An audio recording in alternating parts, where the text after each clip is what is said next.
Ante todo, muy buenos días, estimados jóvenes.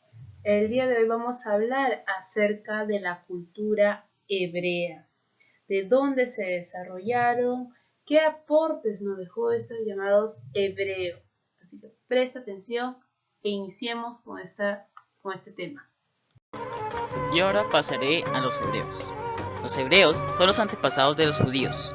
Vivieron en la tierra de Canaán, posteriormente Palestina, y su creencia en un solo Dios dio lugar al judaísmo. Los hebreos luego se les conoció como israelitas. Canaán era un cruce de rutas comerciales. Según la Biblia, un pastor llamado Abraham condujo a su pueblo a Canaán desde el sur de Mesopotamia. Su nieto, Jacob, tuvo 12 hijos, cuyos nombres tomaron las 12 tribus hebreas o israelitas. La Biblia cuenta cómo los hebreos fueron hechos esclavos en Egipto y cómo, hacia el año 1200 a.C., los liberó Moisés, cuyo sucesor, Josué, los condujo de vuelta a Canaán. A partir del año 1029 a.C., los hebreos se unieron para combatir a sus enemigos bajo un poderoso rey, Saúl. El sucesor de Saúl, David, formó el reino de Israel y situó su capital en Jerusalén. El rey Salomón construyó el primer templo de Jerusalén. Tras la muerte de Salomón, su reino se dividió en dos, Israel y Judá. Los dos fueron ocupados por invasores de Asiria, Babilonia y Persia. Muchos israelitas fueron hechos esclavos o tuvieron que exiliarse. En el año 167 a.C., los judíos se rebelaron y crearon un reino independiente llamado Judá. Pero en el año 63 a.C., los romanos lo conquistaron y posteriormente expulsaron a la mayoría de los judíos. Ahora diré los principales acontecimientos acerca de los hebreos. En el 1850 a.C., Abraham conduce a su pueblo de Ur de Mesopotamia hasta Canaán, Palestina. En el 1200 a.C., Moisés saca a los hebreos de Egipto. En el 1000 a.C., David sucede a Saúl como segundo rey de Israel. En el 1029 a.C., Salomón construye su templo en Jerusalén. En el 982 a.C., muere Salomón y es la división del reino. En el 722 a.C., los asirios conquistan Israel. En el 587 a.C., los babilonios conquistan Judá. En el 538 a.C., el rey Ciro de Persia permite a los judíos regresar a Jerusalén. Y finalmente, en el año 63 a.C., los romanos conquistan Judá y le dan el nombre de Judea. Y bueno, aquí termina el episodio de hoy. Informo que el próximo capítulo tendrá el tema de la América Antigua. Recuerden darle like y suscribirse. Gracias por oír el episodio de hoy. Seguimos entonces con los hebreos. Nosotros sabemos que los hebreos se ubicaron en la región antigua de Canaán. Estos se encuentran en el cercano oriente. Actuales países de qué? Palestina e Israel. Sus límites fueron por el norte con los fenicios, por el sur con la península Sinaí, por el oeste con el mar Mediterráneo y con el este con el mar Muerto o el río de Jordán.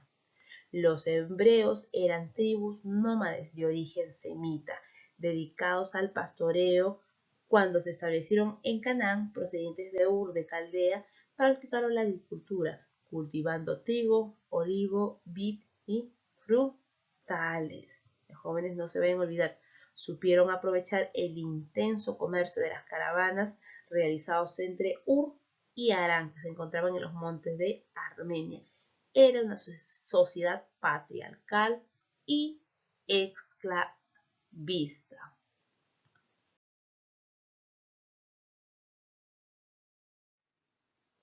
En las etapas nosotros tenemos en este caso la primera etapa, la etapa de los patriarcas. ¿Y quién era un patriarca? Por ejemplo, un ejemplo de patriarca es Moisés. El patriarca era el jefe de un clan, familias unidas por antepasado común. Los principales fueron Abraham, quien dirige la migración hebrea desde Ur de Caldea a Canaán.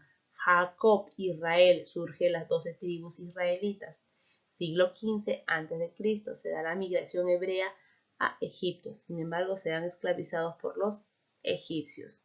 Moisés dirige la salida de Egipto y su retorno a Canaán. Gran caudillo y legislador que estableció el decálogo de los 10 mandamientos para imponer el orden a los obreros en base al monoteísmo. Recuerda que ellos eran monoteístas y adoraban al dios Yahvé. Los llamados jueces, aquí tenemos el otro periodo de los jueces, acá dirigieron el retorno a Canaán, enfrentándose a otros pueblos que dominaban la región, como los filisteos. Destaca Josué, Gedeón y Sansón.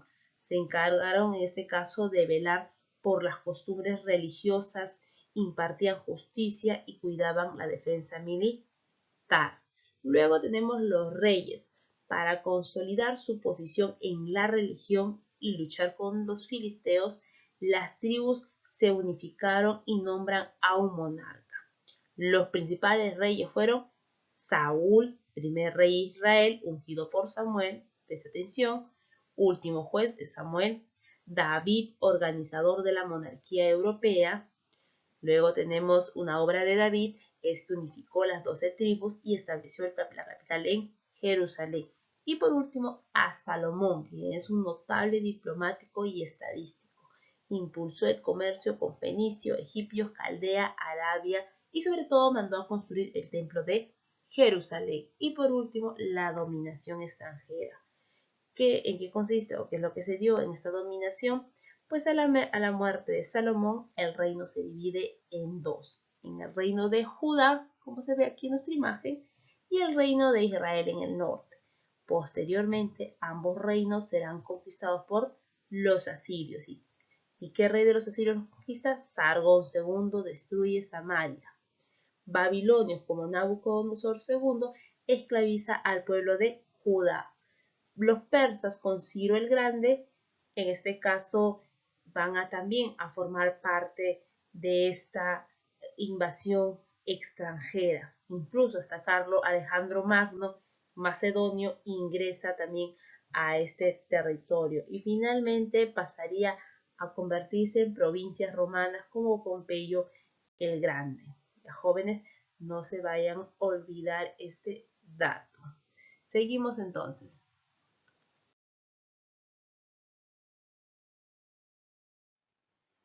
El monoteísmo, el principal aporte cultural de los hebreos.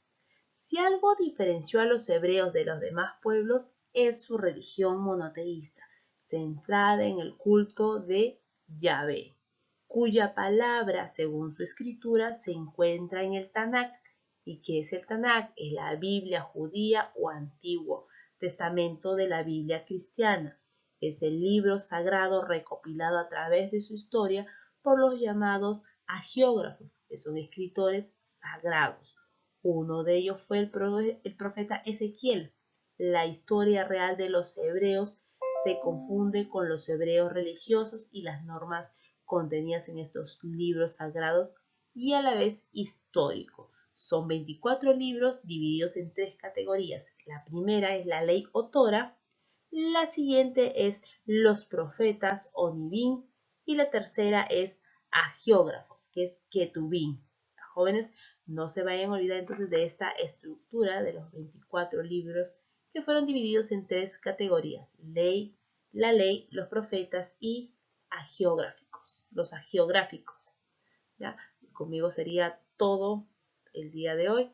Nos vamos entonces en la tarde. Estudien y repasen su libro. Gracias.